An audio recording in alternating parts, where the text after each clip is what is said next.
കാസർഗോഡ് പനത്തടി പാറക്കടവിൽ പെൺകുട്ടികൾക്ക് നേരെ ആസിഡ് ആക്രമണം നടത്തിയ കർണാടകത്തിലെ KC മനോജിനായി police അന്വേഷിക്കുകയാണിപ്പോൾ.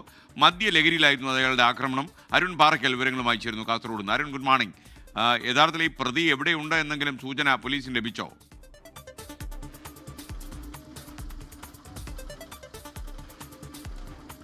എസ്കാൻ, very good morning. എസ്കാൻ, ഈ പ്രതിയെക്കുറിച്ച് യാതൊരു വിധത്തിലുള്ള സൂചനയും പോലീസിന് ലഭിച്ചിട്ടില്ല. രാജപുരം പോലീസ് ഈ പ്രതി പോകാനിടയുള്ള സ്ഥലങ്ങളെല്ലാം തന്നെ അരിച്ചു വെറുക്കുന്നുണ്ട്. എവിടെയാണ് എന്നതിനെക്കുറിച്ച് ഒരു സൂചനയുമില്ല. കർണാടക കരിക്കെ സ്വദേശിയാണ് KC മനോജ്. KC മനോജിൻ്റെ 17 വയസ്സുകാരിയായ മകൾക്ക് നേരെയും ബന്ധുവായ, അതായത് ഭാര്യ സഹോദരൻ്റെ 10 വയസ്സുകാരിയായ മകൾക്ക് നേരെയുമാണ് ഈ ആസിഡ് ആക്രമണം ഉണ്ടായത്. ഇത് ഇന്നലെ രാവിലെ 10 മണിക്കും 10:45 ഇടയിലാണ് ഈ സംഭവം ഉണ്ടായതെന്നാണ് പോലീസ് പറയുന്നത്. ഭാര്യ സഹോദരൻ്റെ വീട്ടിലായിരുന്നു 17-കാരിയായ മകൾ താമസം. ഈ KC മനോജും ഭാര്യയും തമ്മിൽ കുടുംബ വഴക്കുണ്ടായിരുന്നു. അത് നിരന്തരമായി പതിവായതോടുകൂടിയാണ് മകൾ ഭാര്യ സഹോദരൻ്റെ വീട്ടിലേക്ക് മാറിയത്.